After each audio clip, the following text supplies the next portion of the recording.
กินตลอดชีวิตอยู่ห้องเช่าร่วมกันหลายปี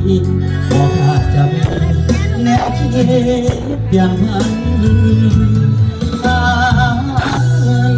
เขาได้ส่งให้ทุกเดือนความหา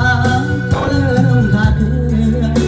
สะเทือนหัวอกสะท้านหัวไปหาเงินหวังสร้างครอบครัวเงินสร้างบอกคิดว่าเมียอยู่บ้านจะปานด้วยการไปสู้มาถึงวันนี้ความรักมันตั้งอะไรน้องเปลี่ยนไปมีสายใหม่จากหนึ่งใจเป็นสองยอดสูงได้ยินข่าวทุกเรื่องราวบ่อยากเอาผู้หญิงหลายใจหลายสูงดังวันทองอยู่ในนิยายเลือคนหน้ามนต์เหตุการณ์ได้หนอ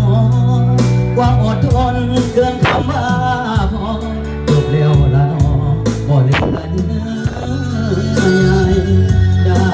เห็นหาตาตุลาแท้พอไหวเคยเป็นวันยอดดวงใจวันนี้เปลี่ยนไปเป็นของคนอื่นอาจจะใส่ซึกไปก็ต้องเขาก็บรรยากาศโลกพาเด็กยิ้มเนาะ